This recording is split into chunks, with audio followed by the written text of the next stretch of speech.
Ya orang-orang yang beriman nih, idza qila lakum tafassahu fil majalis. Kalau dikatakan kepada kalian luaskan majelisnya, fafsahu. Luaskan. Dapat apa kita? Kalau kita tadi maju sedikit meluaskan buat saudara kita, dapat apa kita? Yafsahillahu lakum. Allah bikin hidup antum luas. Maka kadang-kala kita itu maju, ya Allah, mudah-mudahan diluaskan sama Allah. Bukan sudah maju, aduh kising telat iki. Ya perkara. Taib, masih ada tempat? Kalau kiranya tidak ada tempat, duduk. Tapi semua insya Allah ada tempat di hati kita semua. Assalamualaikum warahmatullahi wabarakatuh. Alhamdulillah alladzi jama'ana 'alal huda wat tuqa. Segala puji bagi Allah Jalla Jalaluhu yang mengumpulkan kita di tempat ini karena petunjuk dan karena ketakwaan kepada Allah Azza wa Jalla. Tatkala Allah menurunkan Nabi Adam, Hawa ke muka bumi ini, Allah berpesan, fa imma ya'tiyannakum minni huda. Maka apabila datang kepada kalian dari aku sebuah petunjuk, famanittaba'a hudaya fala yadhillu wa la yashqa. Maka barang siapa yang mengikuti petunjukku, kata Allah, niscaya dia tidak akan tersesat dan tidak akan menderita. Kita kumpul di tempat ini bukan karena kita satu profesi, satu hobi, satu keluarga, enggak. Tapi karena petunjuk yang Allah turunkan dan disampaikan di sana bahwa ini adalah rumah Allah Azza wa Jalla. Maka kita pun datang ke tempat ini. Semoga sebagaimana kita dikumpulkan di tempat ini, Allah mengumpulkan kita di surganya. Allahumma salli wa sallim ala abdika wa rasulika Sayyidina wa maulana Muhammadin wa ala alihi wa ashabihi ajma'in. Ya Allah, semoga salawat dan salam, berkah dan nikmat senantiasa Engkau curahkan untuk hamba kekasih-Mu, untuk baginda Nabi kita Muhammad alaihi salatu wassalam, untuk keluarga beliau, untuk istri-istri beliau, untuk putra-putri beliau, dan untuk seluruh sahabat Nabi. Semoga Allah meridhoin kita bersama mereka. Jemaah, hari ini hari Jumat ya, udah lewat hari Jumat. Harinya bersolawat buat Nabi alaihi salatu wassalam. Ana ingat tadi sebelum sholat Jumat, ana ngomong sama anak-anak, Yusuf, baca Allahumma salli ala Muhammad mi'ah marrah, ana ngomong 100 kali. Berapa lama 100 kali itu Bapak? Ana ngomong 5 menit. Dapat apa anak kalau salawat? Dapat apa? Kita ini punya jiwa budak yang tidak mau berbuat kecuali kalau ada imbalannya. Dari kecil kita seperti itu. Dan ternyata imbalan yang Allah tawarkan buat kita dari amalan-amalan yang kita kerjakan itu bukan di sini. Kita nggak mau kerja kalau ternyata kita nggak digaji. Siapa yang mau? Yang bekerja dari pagi, masuk jam 7, pulang jam 3, lalu nggak dapat apa-apa. Apakah antum akan tetap kerja di tempat tersebut? Enggak. Kita akan bertanya, saya dapat apa? Oleh opo aku? Kesel-kesel kerja. Al-yawm amal. Hari ini kita beramal. Ghadan hisab. Besok hisabnya, balasannya itu besok. Oleh karena itu, di antara rukun iman itu adalah beriman dengan hari akhir. Akan ada hari kebangkitan. Apalagi kita hidup di akhir zaman. Akhir zaman yang kita nggak tahu berapa lama lagi umur dunia ini. Tapi yang jelas tanda-tanda kiamat itu semakin terkumpul. Nabi SAW pernah mengatakan, Sayati 'alan nas, sayati 'alaikum sanawatun khadda'at. Akan datang kepada kalian tahun-tahun yang penuh dengan penipuan, penuh dengan manipulasi. Ya, Nabi mengatakan itu kepada generasi terbaik umat ini. Yusaddaqu fiha al-kadhib wa yukadzabu fiha as-shadiq. Di tahun-tahun yang penuh dengan tipu daya itu, orang yang jujur didustakan, dianggap bohong, dan pembohong dianggap benar ucapannya. Wa yu'tamanu fiha al-kha'in wa yukhawwanu fiha al-amin. Dan tahun-tahun yang penuh dengan manipulasi itu, orang yang merupakan pengkhianat dikasih amanah. Orang yang amanah dianggap pengkhianat, bahkan mungkin dijebloskan ke penjara.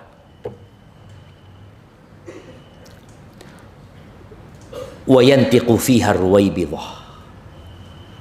Dan yang lebih parah lagi, pada masa itu ada kelompok ruwaibidah yang berkoar-koar, yang ngomong. Para sahabat nggak tahu apa yang dimaksud dengan ruwaibidah. Qila wa ma ruwaibidah ya Rasulullah? Apa ruwaibidah itu? Qala ar-rajulu tafih, ar-rajulu safih, ar-rajulu fasiq yatakallam fi amril ama. Orang yang bodoh, orang yang melakukan kemaksiatan, pelaku dosa, orang yang remeh, itu berbicara urusan umat.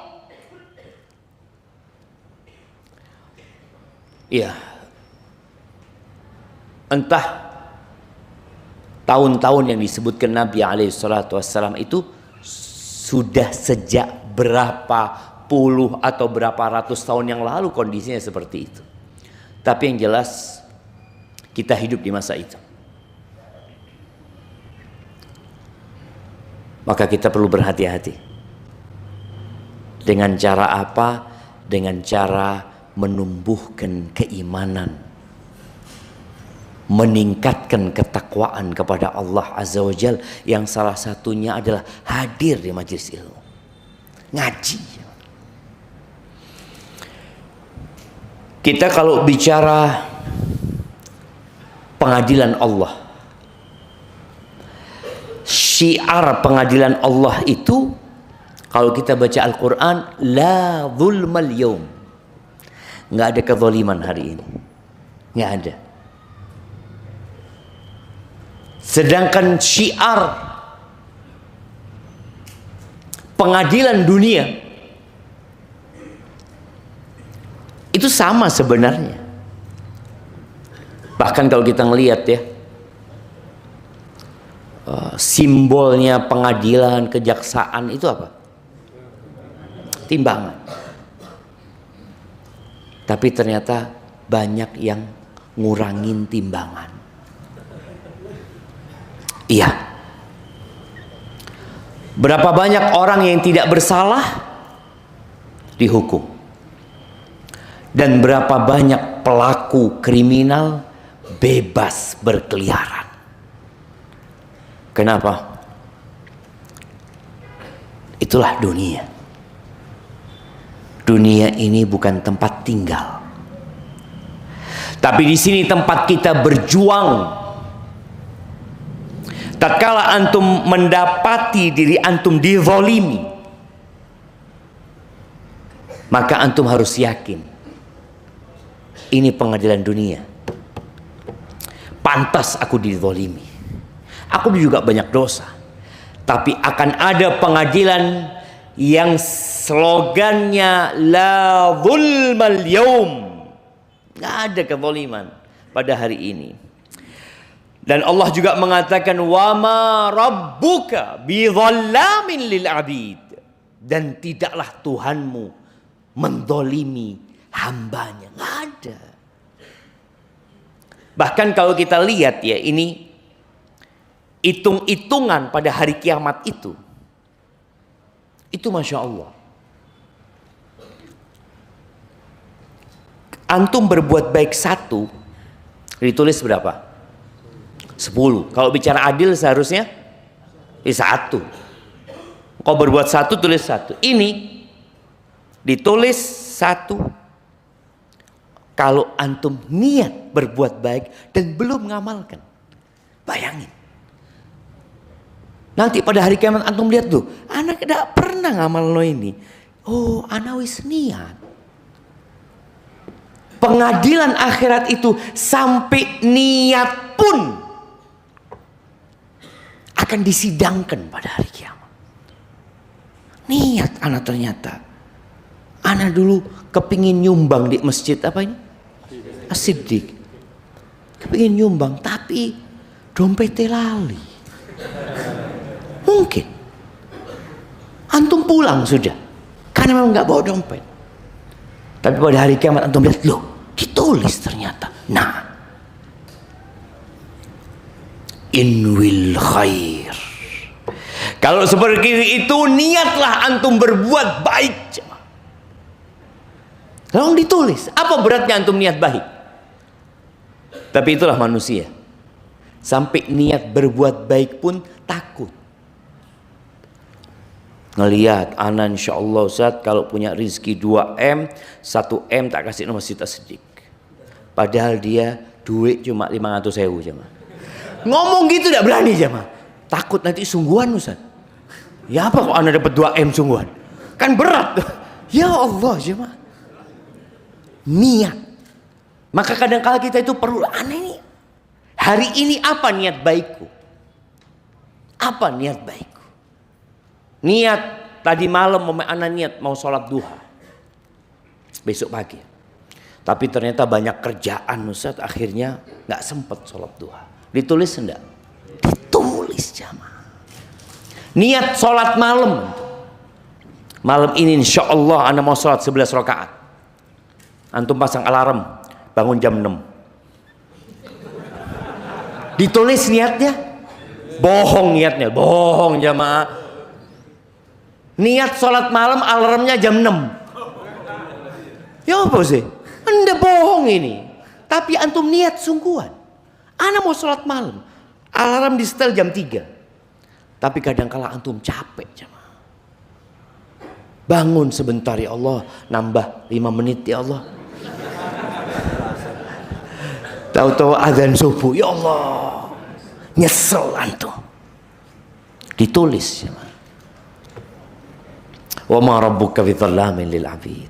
Tapi kalau antum niat berbuat jahat kemudian antum tidak lakukan, ditulis kebaikan. Loh, kok ditulis kata dia? Iya, antum tidak jadi niat waktu itu. Antum niat mau nyolong sandal di masjid mana? As-Siddiq. Niat wis. Tapi setelah dengar no kajian, aduh tidak jadi ya Allah. Dosa ternyata. Naam jemaah. Ditulis kebaikan. Hadza Rabbul Alamin. Itu Allah Azza wa Jalla.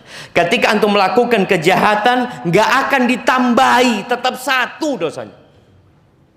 Tapi ketika antum berbuat kebaikan, ditulis 10 ila 700 dhif, sampai 700 kali lipat.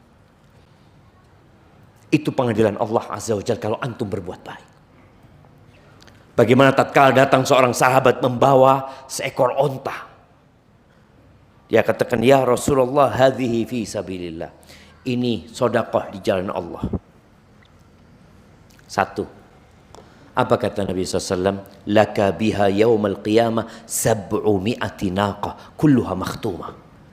Engkau kelak akan dapat pada hari kiamat 700 ekor onta. Semuanya lengkap dengan pelananya. Yang ditimbang bukan satu. Padahal antum cuma sedekah satu. Tapi yang ada di timbangan berapa? 700. Antum, ya Allah. Allah itu Ar-Rahman Ar-Rahim. Di antara nama Allah itu Asy-Syakur. Asy-Syakur. Yang artinya adalah yang membalas satu kebaikan dengan balasan yang berlipat ganda. Sedangkan kita di dunia beramal banyak, kadangkala gajinya cuma sedikit sekali. Ahibati fillah, kelak pada hari kiamat timbangannya itu nanti detail sekali. Pernah antum dapat video orang yang mau diet, kemudian dia makan keripik ditimbang. Tiap mau makan keripik taruh timbangan. Oh, udah ada bobotnya. Nol, semuanya nol. Itu timbangan dunia. Mungkin timbangan emas agak sensitif. Tapi timbangan pada hari kiamat itu.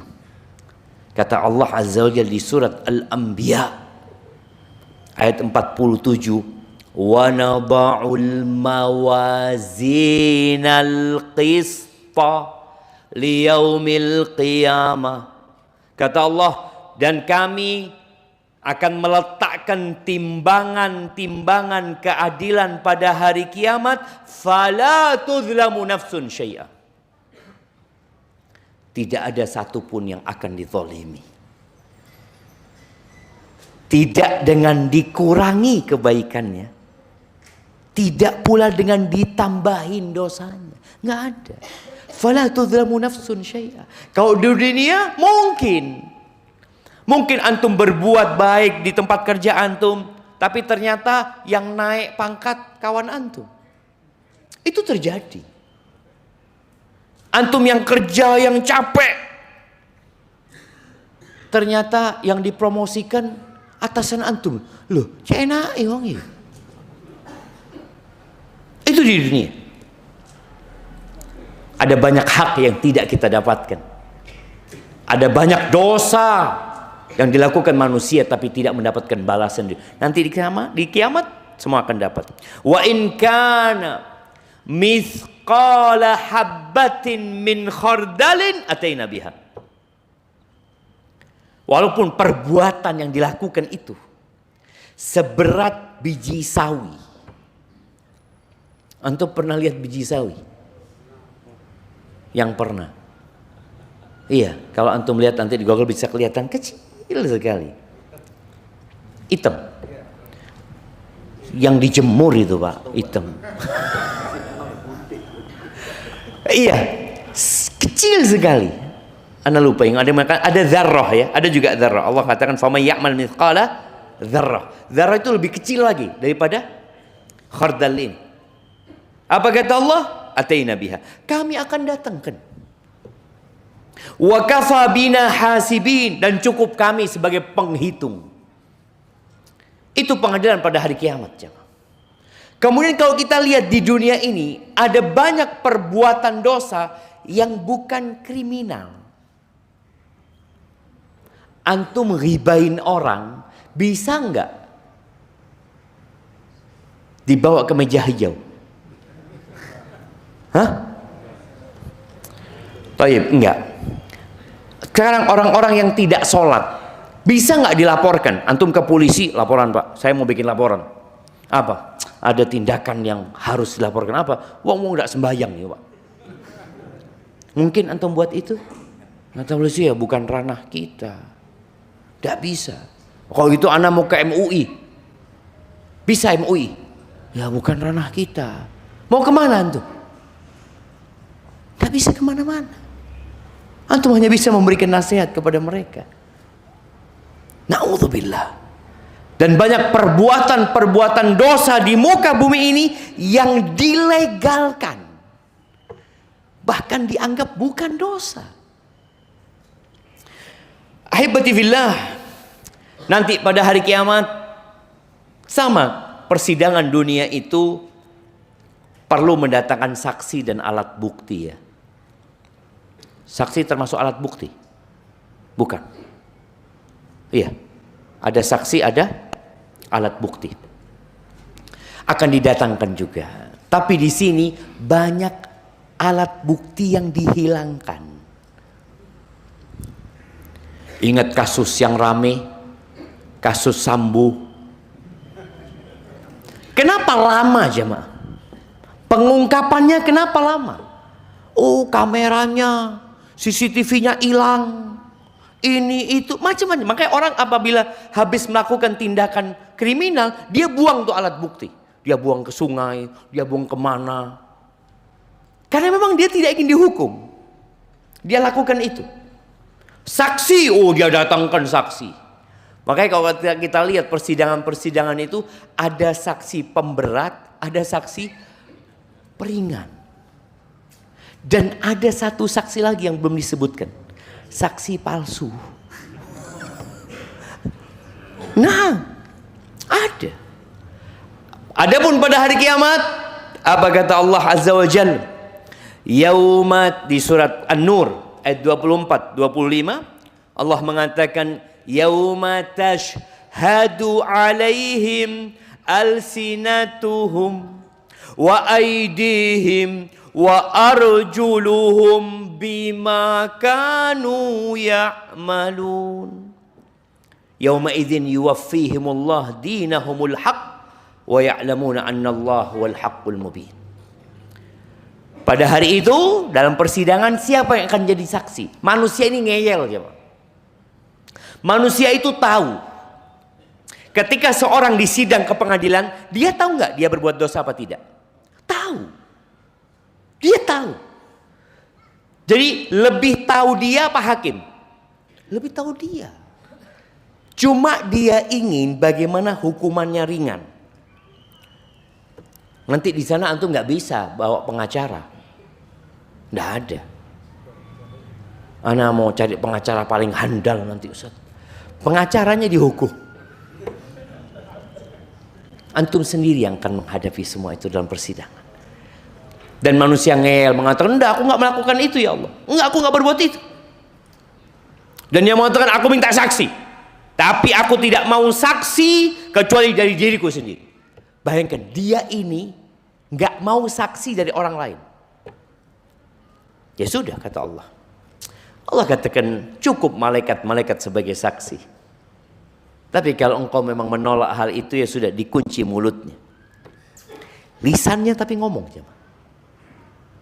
Lisannya berbicara. Berbicara apa? Berbicara yang pernah dilakukan oleh lisan itu. Wa aidihim, tangan berbicara. Allahu Akbar jemaah. Antum bisa bayangin ya, yang sekarang orang banyak berbuat dosa dengan tangannya,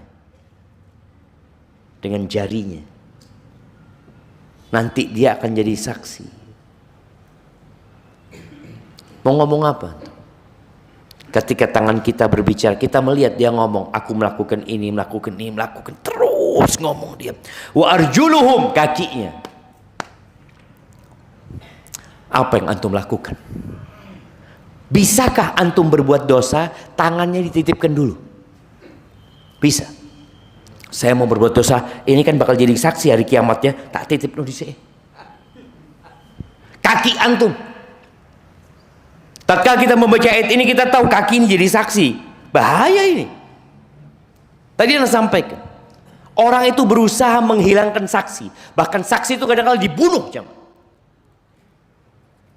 Tapi bisakah antum menghilangkan saksi yang merupakan diri antum sendiri? Tangan antum, kaki antum. Tidak bisa. Pada hari itu Allah berikan balasan yang sempurna dengan kebenaran. Allah itu maha benar jemaah, dan nyata. Kemudian di surat Yasin di ayat 65 Allah mengatakan, al-yauma nakhtimu ala afwahihim. Kalau tadi lisannya yang jadi saksi, di sini Allah tutup mulutnya, dikunci mulutnya. Wa tukallimuna aydihim, tangannya berbicara. Allahu Akbar jemaah. Kita nggak tahu bagaimana kelak pada hari kiamat. Yang jelas proses pengadilan itu cepat. Allah itu sari'ul hisab. Entah berapa puluh miliar manusia nantinya, itu setengah hari selesai hisab itu. Antum bisa bayangin, Allah itu sari'ul hisab. Setengah hari penghuni surga sudah ada di surga. Kalau pengadilan kayak di dunia, antum lihat berapa banyak tahanan yang nggak disidang-sidangkan karena nunggu waktu penuh, nunggu antrian. Sampai anak pernah jadi penerjemah di Madinah itu, salah satu orang Indonesia. Dia sudah ditahan 35 hari. Kata hakimnya, tanya sama anak, tanyakan, apa dosa dia? Apa yang dia lakukan? Dia cerita, iya Pak Ustadz, saya ini baru 3 bulan apa 6 bulan di Madinah, kata dia. Suatu pagi saya mau ke Masjid Nabawi, saya lihat lampu merah ini, merah, tapi sepi Ustadz. Ustadz, terobos, tahu-tahu polisi di belakang. Polisi di belakang, akhirnya anak turun di STNK, saya kasih uang 50 real Ustaz. Minta maaf. Di penjara saya Pak Ustaz. Bayangin jemaah, di penjara 35 hari ditahan itu jemaah. Anak jelaskan ke hakimnya, oke. Dia sudah langsung keluar kata dia. Kenapa? Karena hukumannya cukup 30 hari. Nunggu sidangnya 35 hari. Bayangin.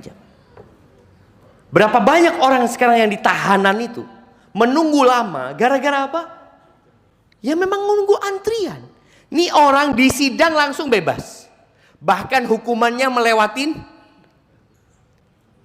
vonis dia seharusnya 30 hari.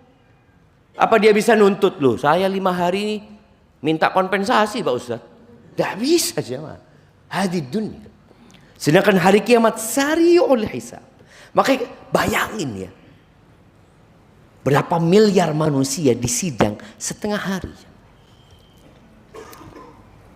Dan di surat Fussilat ayat 20 Allah mengatakan, hatta idza ma ja'uha syahida 'alaihim sam'uhum wa absaruhum wa juluduhum bima kanu ya'malun.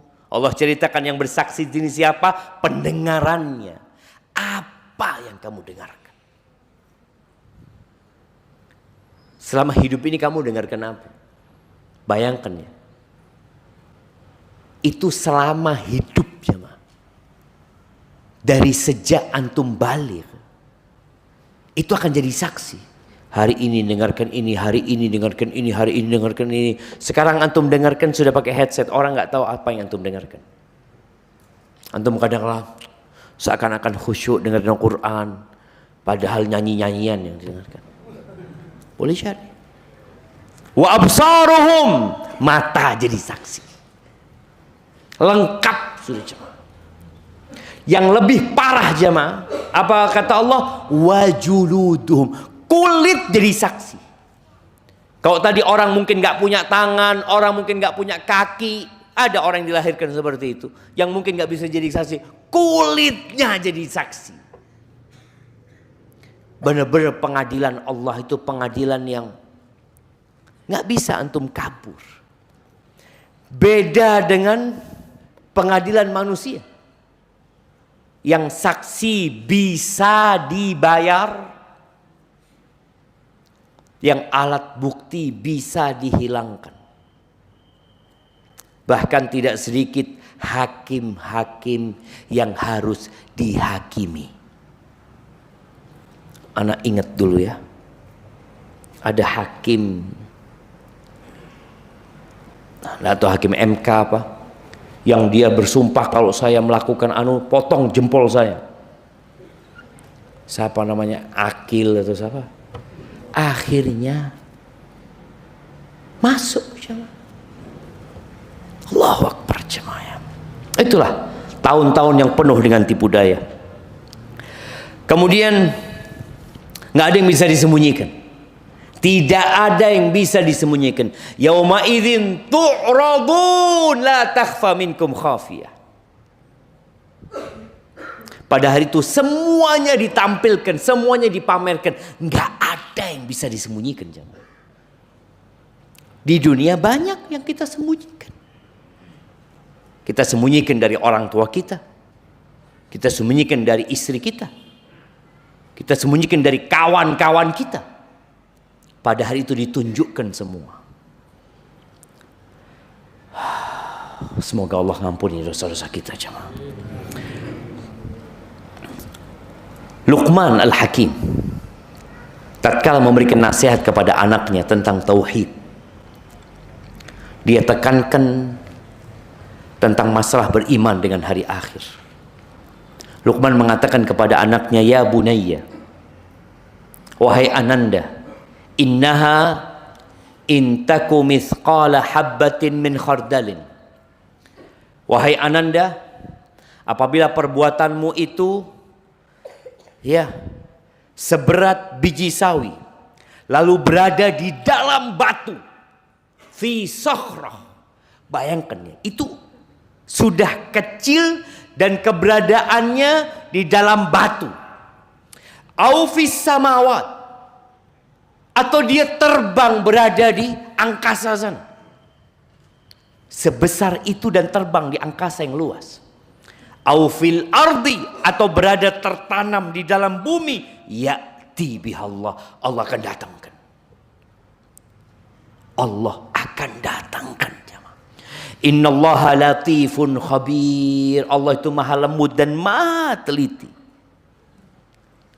Dan pada hari itu akan dibagikan rapot. Biasanya sekarang orang kalau dipanggil ke kepolisian, penyidikan itu nulis apa? BAP. Apa singkatannya? Berita acara pemeriksaan, tuh di BAP. Antum ditanya ini itu macam-macam semuanya. Ditulisnya ketika antum berangkat ke sana. Nanti tulisannya sudah ada. Akan dikatakan kepada antum, iqra kitabak, baca nih, baca. Maka di surat Al-Kahfi ayat 49 Allah Azza wa Jalla mengatakan wa wudi'al kitab, maka kitab itu pun diletakkan. Fataral mujrimina musyfiqina mimma fi, semua dapat kitab di tangannya. Maka para pelaku dosa ketika melihat isinya, dia cemas, dia takut. Apa kata mereka? Wa yaqulun ya wailatana ma li hadzal kitab. Kata mereka, ya Allah, celaka kami ini. Apa buku ini? Apa catatan ini? La yughadiru saghiratan wala kabiratan illa ahsaha. Tidak ada yang kecil, yang besar, semuanya dicatat. Semuanya. Maka jangan pernah meremehkan perbuatan dosa dan jangan pernah meremehkan perbuatan kebajikan. La tahqiranna minal ma'rufi syai'an. Antum bisa lihat ya, bagaimana Nabi SAW menceritakan tentang seorang laki-laki yang berada di surga Allah, bersenang-senang di sana, bas karena dia memindahkan ranting pohon dari jalan. Ranting itu dicatat, itu dilihat, diawasin. Makanya antum kadang-kala masuk masjid ya, masuk masjid, antum mindahkan sandalnya orang, cuma ngeluruskan sandalnya orang, itu antum tidak akan dapat pahalanya. Atau sebaliknya, antum nendang sandalnya orang, iki sopo dari sandal. Iya, antum merasa sandal antum bagus, kemudian nanti kan akan kelihatan kan, sandal sopo, Allah na'udzubillah wong ini. Antum lupa, antum baca, loh iki Masjid As-Siddiq yo, nendang sandal wong, astagfirullahaladzim. Nggak ada yang tidak dicatat. Wa wajadu ma'amilu hadira, mereka mendapatkan semua ini kerjakan itu hadir, tercatat. Wala yadlimu rabbuka ahada, dan tidak ada seorang pun yang dizalimi oleh Allah Azza wa Jalla. Ahibati fillah, subhanallah ya, pada hari kiamat itu nggak ada naik banding. Pengadilan di dunia kita bisa naik banding, kita bisa PK, bahkan ada yang vonisnya dianulir, nggak jadi. Tapi pada hari kiamat kata Allah di surat Qaf ayat 29, ma yubaddalul qawlu ladayya wa ma ana bidhallamin lil abid. Nggak ada ucapanku yang diganti, nggak ada. Yang dirubah nggak ada. Dan aku tidak akan mendolimin seorang hamba pun, kata Allah Azza wa Jalla. Sudah selesai. Orang mau minta maaf ini itu, walahum yusta'tabun, bukan waktunya minta maaf di sana. Nggak ada minta maaf di sini. Kadang-kadang di dunia pun antum minta maaf, iya saya maafkan, tapi proses pengadilan tetap berjalan. Tidak maaf, no berarti antum. Iya, tidak memaafkan dia sebenarnya. Lisannya mengatakan memaafkan, tapi proses tetap harus. Ahibati fillah, pada persidangan dunia kadangkala tersangka tidak hadir. Iya, mungkin kan? Sakit. Sampai ada yang harus dihadirkan secara paksa. Bahkan kadangkala ada yang kabur, yang sampai hari ini belum ketemu. Siapa salah satunya? Harun Masiku. Di sini ada Harun juga jemaah. Itu kan dalam persidangan dunia terjadi jemaah. Absen, sakit, nggak hadir, dipanggil nggak hadir, sampai kau 3 kali pemanggilan tidak hadir, dihadirkan paksa, pas datang ke rumahnya mati ternyata jemaah. Ya opo ini? Mati. Gimana kalau sudah mati jemaah? Selesai tidak dihukum? Di dunia selesai.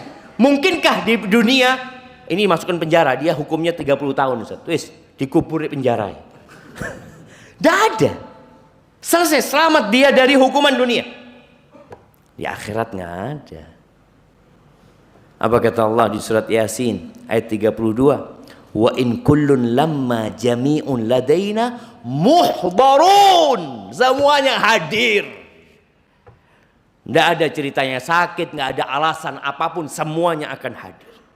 Dan nggak ada yang bisa kabur jemaah. Ada penjagaan ketat. Antum akan dibawa ke tempat persidangan itu. Apa kata Allah di surat Qaf ayat 21? Waja'at kullu nafsin ma'aha sa'iqun wa syahid. Setiap jiwa itu dibawa ke tempat persidangan bersama satu yang memandu jalannya dia, yang satu sebagai saksi. Malaikat yang selalu mendampingin kita itu jadi saksi, dan ada malaikat yang ngantarkan kita. Kayak di sidang dunia kan, biasanya diantarkan seperti itu. Ya. Antum mau lari kemana? Dan Allah katakan, ma yalfidhu min qawlin illa ladaihi raqibun atid. Tidak ada satupun ucapan melainkan ada malaikat yang mencatat dan mengawasi. Nggak ada sogok-sogokan. Hari kiamat nggak ada. Di dunia bisa. Ana pernah ketemu sama satu orang yang nanganin sebuah kasus. Ini kasus korupsi. Seorang kepala daerah. Dia ngomong, Ustaz, dia ini sudah mau siap nyogok 200 miliar. Didik jamaah. 200 M. Dunia isinya ini tidak lebih dari satu sayap nyamuk. Satu sayap nyamuk. Sahih. Makanya Allah nggak terima pada hari kiamat itu. Kalau satu orang bawa sepenuh bumi ini emas, matuqbila minhum, tidak diterima. Nggak ada nilainya. Kita aja yang terlalu tertipu dengan dunia ini. Itu 200 miliar. Cuma Ustaz kasusnya sudah masuk Ustaz katanya. Kalau belum masuk biasanya bisa. Biasanya aja. Jangan yang mau disidang, yang di penjara. Yang dalam penjara aja bisa keluar kemana-mana. Siapa Gayus dulu yang kasus Gayus? Hah? Gayus Tambunan? Iya, ini dunia. Kita lihat jemaah. Antum punya fulus bisa. Tapi pada hari itu yauma la yanfa'u malun wala banun. Pada hari itu nggak berguna antum punya harta. Nggak berguna antum punya anak-anak yang mungkin punya jabatan. Nggak ada gunanya. Karena memang antum keluar dari kuburan antum nggak bawa apa-apa. Azan dulu jemaah. Nah, baik, nasmaul azan.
Allahumma salli wa sallim ala nabiyyina Muhammad. Jamaah rahimakumullah.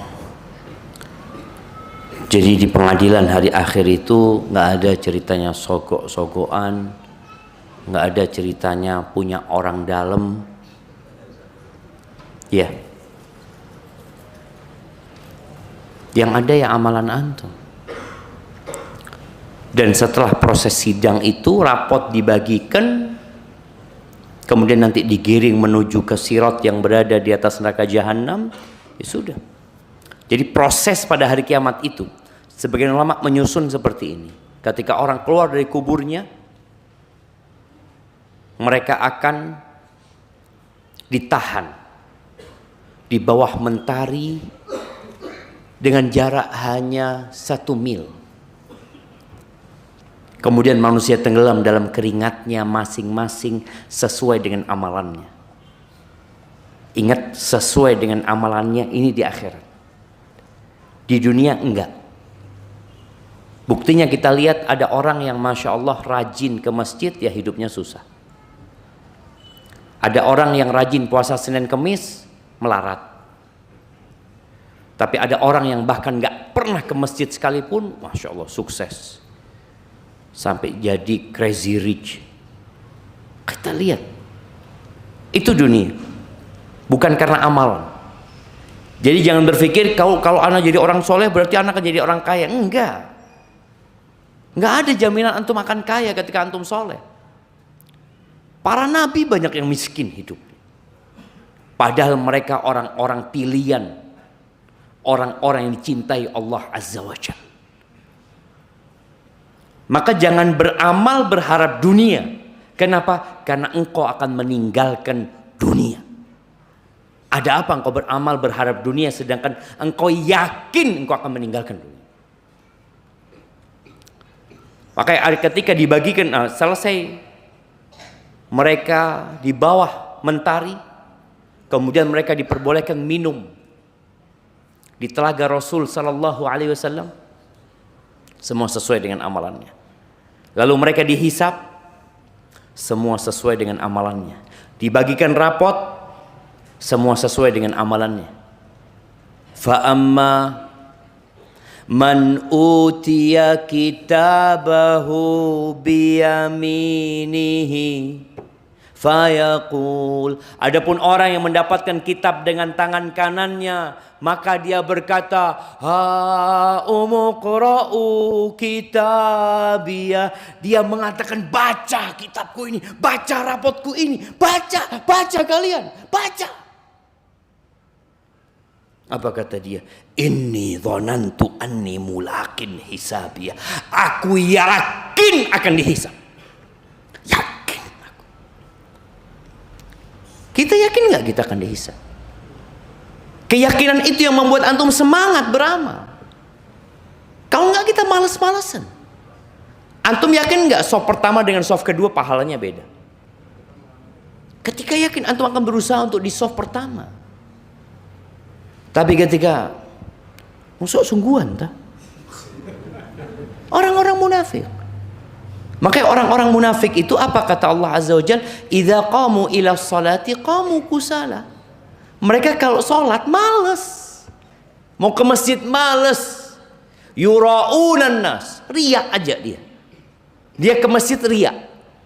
Wala yadhkuruna Allah illa qalil. Mereka tidak mengingat Allah kecuali sedikit dalam sholatnya. Dan sholat yang paling berat buat orang munafik itu sholat isya sama sholat subuh. Karena mereka nggak yakin. Tapi orang yang yakin ketika dengar adzan subuh, yakin ini akan aku dapatkan pada hari kiamat ini. Basyiril masya'ina fidh dhulam ilal masajid bin nurit tam yaumil qiyamah. Berikan kabar gembira kepada mereka yang berjalan menuju masjid dalam kegelapan dengan cahaya yang sempurna pada hari kiamat. Dia beriman berangkat ke masjid. Allahumma ja'al fi qalbi nura wa fi sam'i nura wa fi basari nura wa an yamin. Doa dia jemaah. Setelah dua itu orang yang dapat rapot dengan tangan kanannya, dia benar-benar yakin jemaah. Dia tunjukkan kegembiraan dia di depan orang-orang itu. Fahuwa fi 'ishatir radiyah, dia akan berada dalam kehidupan yang menyenangkan dia. Sampai akhir ayat ini. Adapun yang mendapatkan kitab dengan tangan kirinya, wa amma man utiya kitabahu bishimalihi fayaqul ya laitani lam uta kitabiyah. Yang dapat dengan tangan kirinya dari arah kirinya, yang pertama dia ucapkan, andai kata aku tidak dikasih kitabku ini. Walam adri ma hisabiyah, dan aku tidak tahu dengan hisabku. Kenapa? Ma aghna anni maliyah. Nggak ada gunanya hartaku. Nggak ada gunanya. Di dunia masih berguna. Halaka anni sultaniyah. Kekuasaanku habis. Sekarang kan ada orang-orang yang kebal hukum jemaah. Kebal hukum karena kekuasaan dia. Tapi pada hari kiamat akan ditunjukkan. Dia dapat kitabnya dengan tangan kanan atau tangan kiri. Ketika dia dapat dengan tangan kirinya, apa kata Allah? Khudhuhu faghullu. Ambil dia. Tangkap dia. Kemudian belenggu dia. Tsummal jahima sallu. Kemudian masukkan dia ke neraka Jahannam. Ke Jahim. Masukkan dia ke sana. Fi silsilatin dzar'uha sab'una dzira'an fasluku. Dikasih rantai jemaah yang panjangnya 70 dhira. Di beberapa tafsir disebutkan yang masuk dari duburnya melilit dia. Pada hari itu tidak ada azab seperti azab Allah, dan tidak ada nikmat seperti nikmat yang Allah berikan. Yang terakhir berkaitan dengan kita sebagai seorang ayah. Apakah kita sudah memberikan hak-hak anak kita? Kita sebagai seorang suami, sudahkah kita memberikan hak-hak istri kita? Yang menjadi istri, sudahkah engkau memberikan hak-hak suamimu? Yang menjadi pegawai, sudahkah engkau memberikan hak-hak tempat engkau kerja? Apa kata Nabi SAW? Kullukum ra'in wa kullukum mas'ulun an ra'iyati. Kalian semua pemimpin dan kalian akan ditanya di sidang nanti, ditanya. Sebagai seorang ayah, apa yang kau berikan kepada anak-anakmu? Ya ma, para bapak ini perlu lebih dekat sama anak-anaknya. Kadangkala kita merasa sudah memberikan hak mereka. Apa? Sandang, pangan, papan. Anak-anak itu punya hak didengar. Anak-anak itu punya hak didampingi.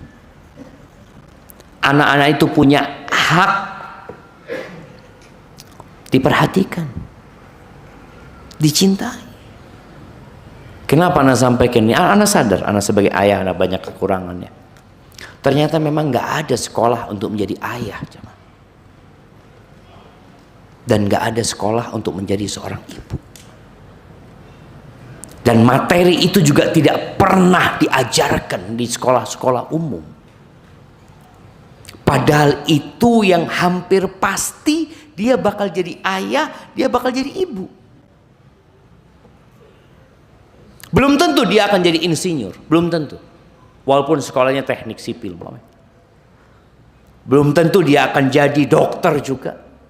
Walaupun dia kuliah di tempat kedokteran, boleh jadi dia milih enggak anak mau jadi pengusaha, mungkin. Tapi untuk menjadi ayah itu satu hal yang pasti. Maka tolong antum pelajari. Kira-kira anak kalau ditanya sama Allah nanti di persidangan, sudah enggak engkau berikan hak anak-anak? Yang jadi anak juga ditanya, sudahkah engkau berikan hak orang tuamu? Yang jadi suami ditanya di sidang nanti jamaah. Ingat, pada hari itu nggak ada yang ditolimi. Semua akan mendapatkan haknya. Kalau antum pernah memaki istri antum dan ternyata antum tidak maaf, tidak minta maaf, dan istri antum tidak memaafkan, di persidangan itu istri antum datang mengatakan, ya Allah, hadza zauji, aku sering dikata-katain sama dia, ya Allah. Jamaah, hari itu jangan mikir, masa Ustaz istri kita nggak kesian sama kita. Dia itu takut dia nggak selamat. Makanya Allah katakan, yauma yafirrul mar'u min akhi wa ummihi wa abi wa sahibatihi wa bani likulli imri'in minhum yauma idzin sya'nu yughni. Di dunia kita sering curhat sama saudara kita, nanti kita takut kabur dari mereka. Takut dimintain tolong, takut dituntut. Dari bapak ibunya dia lari, dia cari bapak ibunya, dia lari. Dari istri dan anaknya dia kabur. Tapi mau kabur kemana? Akan ketemu nanti. Kalau ternyata dalam persidangan itu tahu-tahu anak antum hadir mengatakan dia perlu pahala loh jemaah. Anak itu perlu pahala. Maka ketika tahu bapaknya pernah mendolimin dia, tak cukup pahala bapakku ini. Iya. Suami istri, iya. Makanya Nabi SAW pernah ditanya, ya Rasulullah, apakah engkau akan tahu sama keluargamu pada hari kiamat? Kata Nabi SAW, amma fi thalatha mawatin fal, di 3 tempat enggak. Kapan? Ketika penimbangan, ketika pembagian kitab, ketika melewatin sirat, semua memikirkan nafsi. Maka jangan sampai. Para istri juga, ada istri yang mungkin merasa sudah berbuat baik sama suaminya. Bagaimana Nabi SAW ketika bertanya kepada seorang wanita, kaifa anti lahu, bagaimana sikapmu kepada suamimu?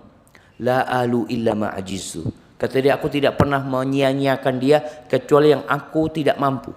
Apa kata Nabi SAW? Bagus, hebat, enggak?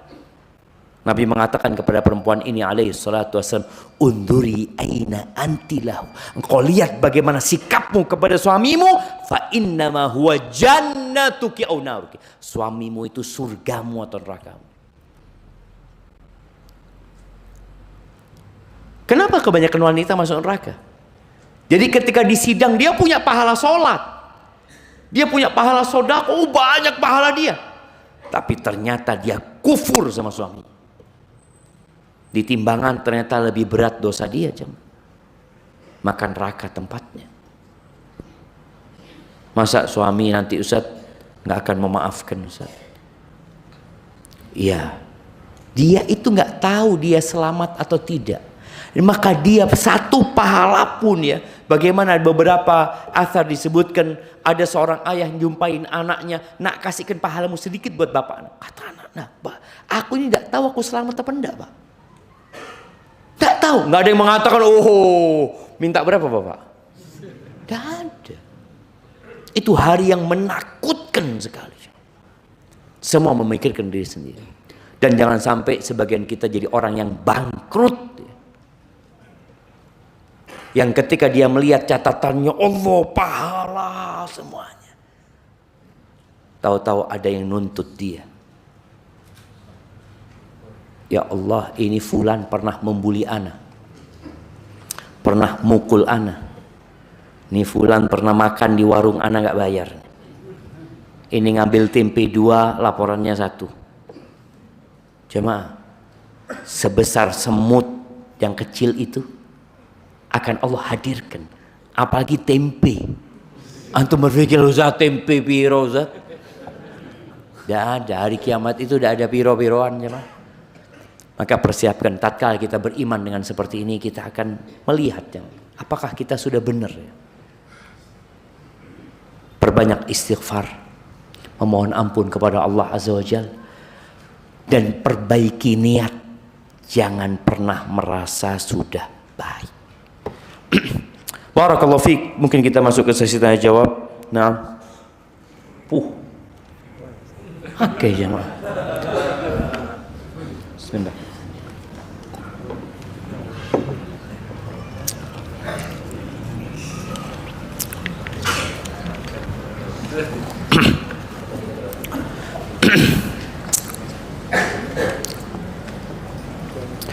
Jika manusia selamat di hari hisab dan timbangan, mizan, apakah belum tentu selamat di sirat, jembatan, dan begitu sebaliknya?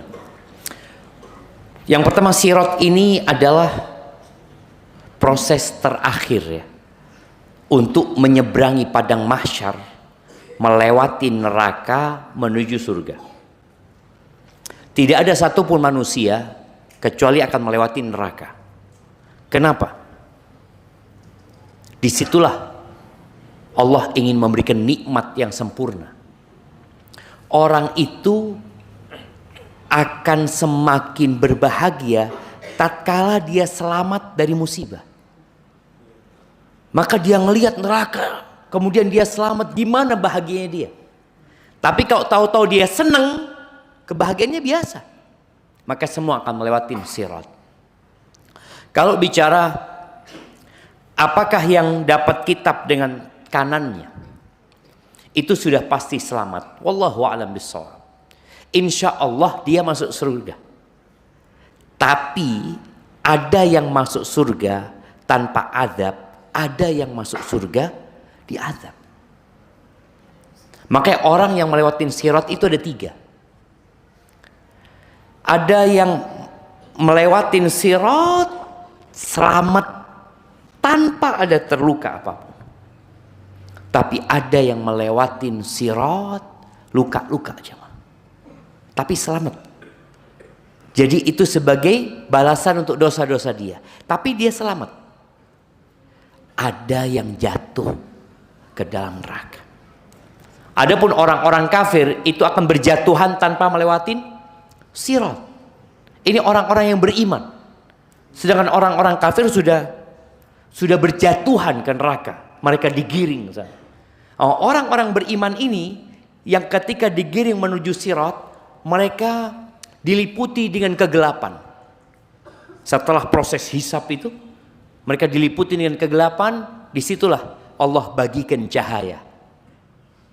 Kullun biqadri amali. Semua sesuai dengan amalannya. Nabi alaihissalatu menyebutkan ada yang cahayanya seperti gunung. Bayangin ya. Dia menuju ke sirat itu melihat seperti gunung cahayanya. Maka dia akan cepat jalannya. Tapi ada yang seperti pohon kurma di kanannya, kayak senter gitu ya. Ada yang terakhir dikasih cahaya itu di jempolnya. Yang kedap-kedip. Ketika hidup dia jalan. Mati dia berhenti, takut dia jatuh ke neraka. Long sirat itu sangat kecil sekali. Jadi seperti itu, wallahu a'lam bishawab. Mohon nasihatnya Ustaz. Jika seorang sudah berusaha keras dan berdoa siang malam. Tapi justru qadarullah musibah demi musibah datang bertubi-tubi, bahkan makin membesar. Bagaimana membangun asa dan husnudzon kepada Allah agar tidak tergelincir dan futur. Ahibati fillah, Allah kalau cinta sama hambanya itu bukan dikasih harta, bukan dikasih sehat. Apa kata Nabi SAW? Idza ahabballahu abdan ibtala. Kalau Allah cinta sama hambanya, dikasih bala sama Allah. Di sini, tatkala antum dikasih bala dan antum semakin berdoa, dikasih bala lagi, itu tanda cinta Allah. Dan Nabi SAW menyebutkan ya, idza sabaqat lil abdi manzilatun indallah yaumil qiyamah. Apabila Allah sudah tetapkan buat hamba ini sebuah kedudukan di hari kiamat yang tidak bisa diraih dengan amalnya, Allah kasih bala dia supaya sampai ke sana. Jadi kalau bicara antum kena bala lagi, anak sudah berdoa, lalu antum berpikir, katanya Allah berjanji, ud'uni astajib lakum, mintalah kepada aku pasti aku kabulkan. Iya, cuma pentingnya belajar. Itu kita tahu jawaban itu apa. Ternyata dikabulkannya doa itu satu dari 3 hal. Yang pertama, Allah berikan yang antum pinta. Yang kedua, Allah selamatkan antum dari bencana yang sepadan dengan doa antum. Dan boleh jadi antum udah kena musibah, seharusnya musibahnya lebih besar dari itu. Tapi dengan doa antum ringan. Cuma kan antum nggak tahu.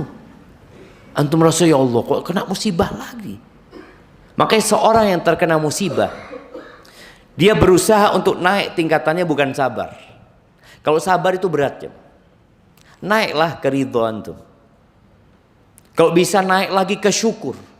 Loh masa orang kena musibah syukur? Iya. Antum bagaimana tatkala umpamanya tabrakan kaki antum satu harus diamputasi. Antum mengatakan alhamdulillah cuma satu. Allah bisa dua-duanya dibikin amputasi. Bahkan Allah bisa antum kehilangan separuh badan antum. Maka seharusnya antum ketika melihat musibah itu lihat alhamdulillah. Alhamdulillah Allah bisa bikin lebih besar dari ini. Ketika contohnya ya, antum kena musibah kebakaran rumah antum. Antum katakan alhamdulillah cuma rumah anak-anak enggak. Allah bisa bikin ana bersama anak-anak, istri ana tidur di rumah kebakaran semuanya. Apa enggak mungkin? Mungkin. Maka hendaklah antum berbaik sangka sama Allah. Kalau ternyata 1, 2 nggak dikasih, yang ketiga Allah kumpulkan sebagai pahala buat antum. Musibah di dunia ini terputus, mati selesai. Antum lihat orang-orang yang kena kanker, mati selesai. Makanya sebagian mereka kan ingin bunuh diri karena pikirnya dengan mati selesai, ada kehidupan selanjutnya. Tapi musibah dunia tadi selesai. Maka hendaklah antum berbaik sangka sama Allah kalau Allah ingin kebaikan buat antum. Kenapa seorang banyak dosa tapi selamat karena punya kartu bitokoh? Padahal banyaknya dosa membuat tauhid berkurang dan tidak sempurna. Barakallahu fikum. Naam jamaah, hadis bitokoh itu hadis yang menjelaskan tentang besarnya rahmat Allah Azza wa Jalla. Dan jangan pernah meremehkan dosa karena antum bertauhid. Antum berpikir mungkin anak termasuk yang bitokoh itu saja, yang dapat bypass langsung bisa masuk ke surga Allah SWT. Pertama, kita nggak tahu dengan hati orang ini. Ahibati fillah, terus terang ya, yang pertama Allah lihat itu hati. Innallaha yanzuru ila qulubikum wa a'malikum, dan amalan kalian. Dalam kehidupan ini kita kadang-kadang melihat ada orang jahat, kita lihat wong kia cak ini itu suami wong kia, tahu-tahu matinya husnul khotimah. Boleh jadi di hati dia ada penuh keyakinan terhadap Allah Azza wa Jal, berbaik sangka sama Allah Azza wa Jal, dan dia berbuat dosa dengan takut, jemaah. Maka kalau bicara tadi hadis di tokoh, iya, kalau bicara mengurangin. Tapi kan kita nggak tahu bagaimana kondisi hati orang ini. Bagaimana tatkala ditampakkan kepada dia tumpukan dosa-dosa dia yakin binasa. Tapi ternyata tadi Allah tidak menzalimi seorang pun. Maka jangan sampai kita bersandar kepada tauhid kita lalu kalau gitu anda nggak perlu beramal ya. Yang penting kan la ilaha illallah, Ustaz. Boleh jadi antum mati dan tidak mengatakan la ilaha illallah gara-gara dosa kita. Dan boleh jadi dicabut nyawa antum dalam kondisi antum berbuat dosa nantinya. Barakallahu fikum. Nah, mohon informasi. Bagaimana cara untuk mendapatkan pengadilan tertutup kelak di akhirat? Persidangan. Iya, persidangan di hari kiamat itu ada yang terbuka dan ada yang tertutup, seperti di dunia. Kalau antum ingin pengadilan antum tertutup, jangan pernah riya. Man ra'a ra'allahu bih. Siapa yang riya, maka Allah akan pamerkan dia nanti pada hari kiamat. Karena dia pura-pura baik.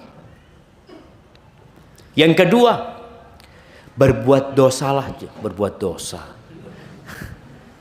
Kalau antum terjebak dalam perbuatan dosa, maka jangan cerita sama siapapun. Tutupin dosa antum. Kata Nabi SAW, kullu ummati mu'afan illal mujahirin. Semua umatku itu berpotensi dimaafkan ya, kecuali orang yang berbuat dosa terang-terangan. Termasuk berbuat dosa terang-terangan itu, di malam hari dia berbuat dosa, di pagi hari dia cerita. Jangan cerita kebaikan yang tersembunyi, dan jangan cerita dosa yang tersembunyi. Kalau antum ingin dihisap nantinya tertutup.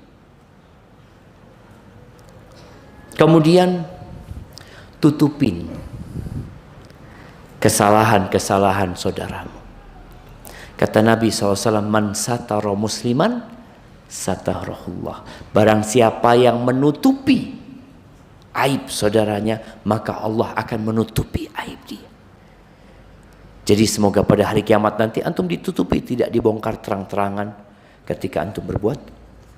Ya siapa yang nggak berbuat dosa jemaah? Ada seorang lelaki menzinai seorang perempuan. Mereka berdua pacaran hingga perempuan tersebut hamil. Kemudian mereka berdua dinikahkan di luar KUA sebelum si bayi lahir. Pertanyaannya, setelah si bayi lahir, mereka berdua harus melakukan pernikahan ijab qabul ulang. Jazakallah khair. Dari hamba Allah yang takut. Allah mengatakan wala taqrabuz zina. Jangan dekati zina. Pacaran ini termasuk mendekati perzinaan. Kalau pertanyaannya mereka menikah, apabila syarat dan rukun pernikahan itu terpenuhi, maka nikahnya sah walaupun dalam kondisi dia hamil. Anak itu nanti tidak dinasabkan kepada bapak biologisnya, tapi dinasabkan kepada ibunya. Apakah setelah anak itu lahir perlu nikah lagi? Nggak perlu. Cuma satu catatan penting, keduanya harus bertobat kepada Allah Azza wa Jalla. Jangan berpikir dengan dinikahkan dosanya selesai. Enggak. Dosa besar itu harus dengan bertobat kepada Allah Azza wa Jalla. Subhanallah, kenapa anak itu nggak bisa dinasabkan kepada bapaknya jemaah? Ini menjadi pelajaran buat bapaknya. Itu dosamu gitu. Semoga dengan itu engkau jadi semakin dekat sama Allah Azza wa Jalla dan semoga Allah mengampuni dosamu. Ada orang yang berbuat dosa kemudian masuk surga disebabkan dosanya. Dan ada orang yang berbuat ketaatan masuk neraka gara-gara ketaatannya.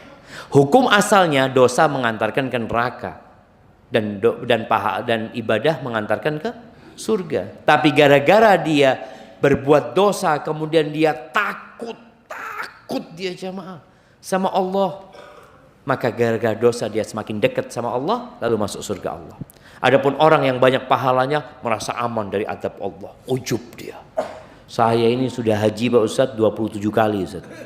Insyaallah siap mati saya sudah Ustaz. Alhamdulillah jemaah.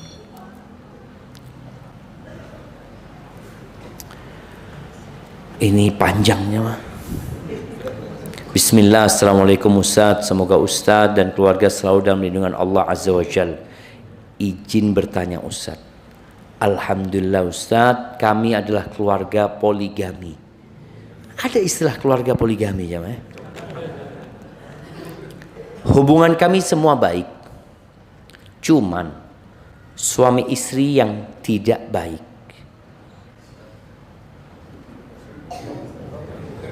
Gimana jemaah? Kami adalah keluarga poligami. Ini apa anaknya? Tunggu anda baca ya. Hubungan kami semua baik, cuman suami istri yang tidak baik. Ana selalu berusaha tidak ikut campur urusan suami dengan kakak madu. Mesti tutup mata dan telinga. Tapi realita suami malah selalu menceritakan RT-nya di sana kepada Ana. Yang awalnya tidak hasad, Ana menjadi hasad. Maksud Ana walaupun jauh atau dekat, maksud Ana ketika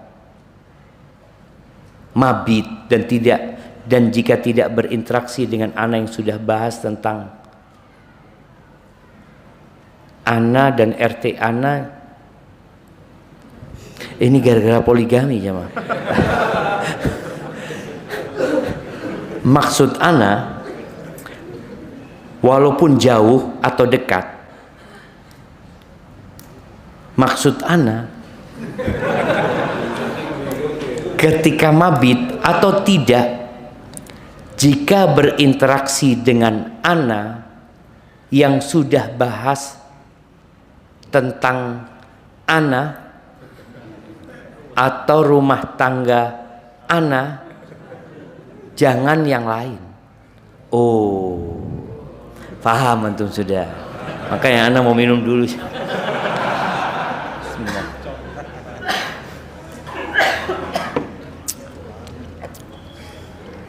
Allahu Akbar jamaah. Nanti pengadilan akhirat nih, yang punya istri lebih dari satu ya, kemudian dia tidak adil, akan datang pada hari kiamat terlihat dengan miring dia punya rusuknya, kayak orang yang kena stroke, dia jalan menyeret dirinya. Walaupun di dunia mungkin tadi nggak kelihatan.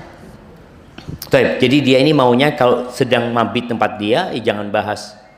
Ya udah bahas tentang rumah tangga Ana, jangan ngomongin yang lainnya maksudnya. Sepertinya kayak gitu.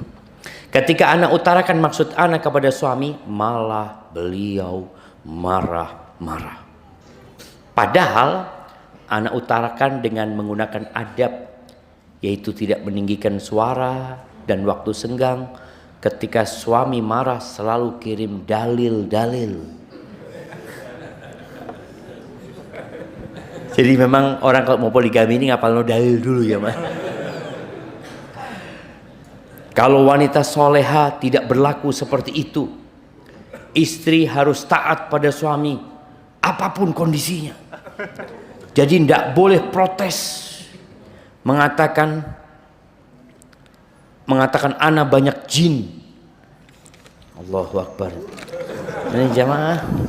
Ketika ana memberontak, padahal kan cuma ingin beliaunya memperhatikan ana ketika komunikasi dengan ana.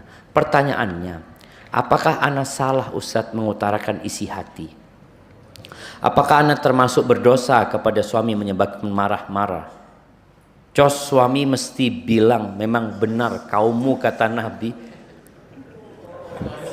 Jemaah, ana baca jemaah.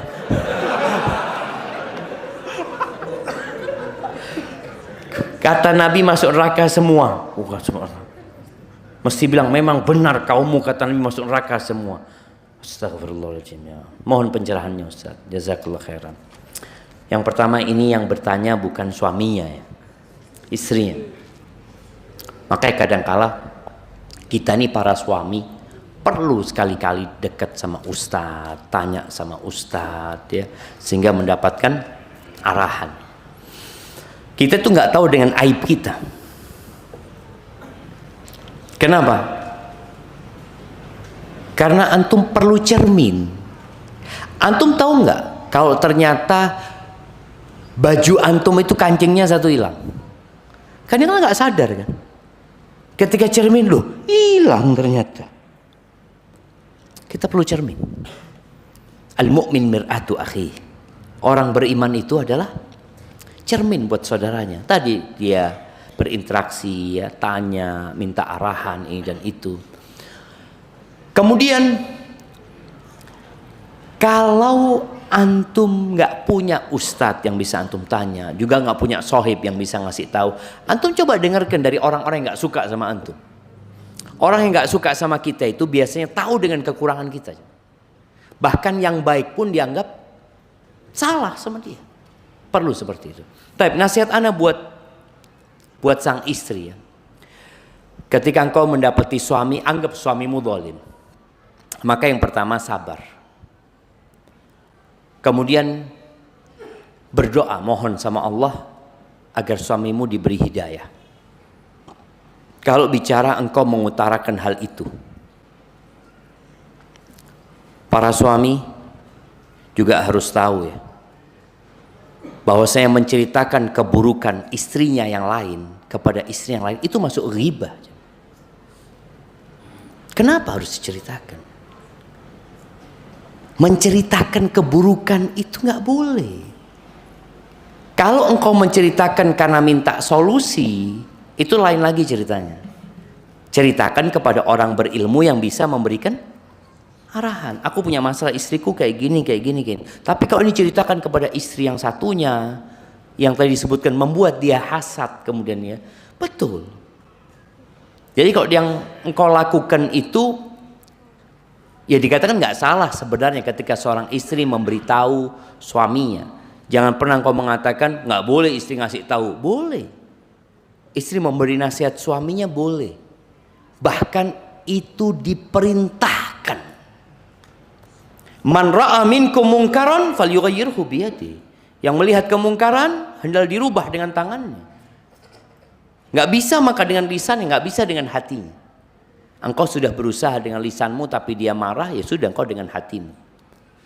Kemudian kalau dikatakan ucapan dia semua kaum Hawa itu masuk neraka, enggak benar. Enggak benar ucapan itu, tapi memang banyak wanita yang masuk neraka. Kalau yang kau lakukan apakah membuat suami marah itu dosa? Ya, kalau membuat suami marah dengan cara yang tidak benar maka dosa. Anak membuat marah bapaknya dengan cara yang benar gak durhaka. Seperti Nabi Ibrahim alaihissalam diusir sama bapaknya. Diusir, bapaknya sakit hati sama Nabi Ibrahim. Tapi apakah Nabi Ibrahim durhaka? Enggak. Selama yang kau lakukan sesuai dengan syariat, dengan cara yang baik, menegur orang tua, berdakwah kepada orang tua, atau tadi kepada suami, dilihat suaminya nggak benar, disampaikan hal itu. Poinnya jamaah, antum yang berpikir nikah lagi harus siap dengan badai. Karena badai itu pasti berlalu lalang. Ya antum berpikir, enak kawin dua, enak apa ini ruwet? Di sana ruwet, di sana ruwet, di sini ruwet. Akhirnya kajian di Masjid As-Siddiq. Bismillah, alhamdulillah. Kalau ternyata antum kawin lagi menyebabkan antum lebih sering ke masjid, itu nikmat ya. Karena antum semakin dekat sama Allah Azza wa Jalla. Itu kayaknya pertanyaan terakhir. Itu masih, alhamdulillah sudah habis ya.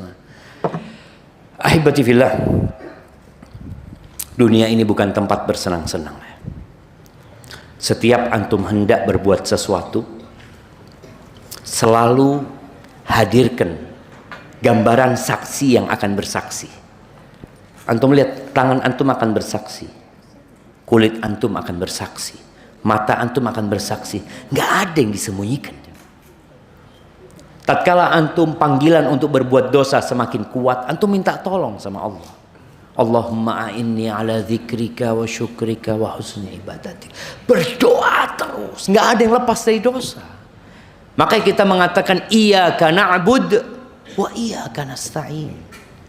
Semua dosa itu diampuni kecuali syirik. Artinya kalau mati dalam kondisi berbuat syirik, antum nggak akan diampuni. Tapi ingat, ada dosa yang tidak akan ditinggalkan. Artinya persidangan di hari kiamat akan tetap diadakan, yaitu dosa kepada orang lain. Maka tolong berkaitan dengan dosa terhadap orang lain ini, nggak cukup antum istighfar dan bertobat. Antum perlu minta maaf sama mereka. هذا والله أعلم بالصواب. أقول قولي هذا وأستغفر الله لي ولكم ولسائر المؤمنين والمؤمنات فاستغفروه إنه هو الغفور الرحيم. سبحانك اللهم.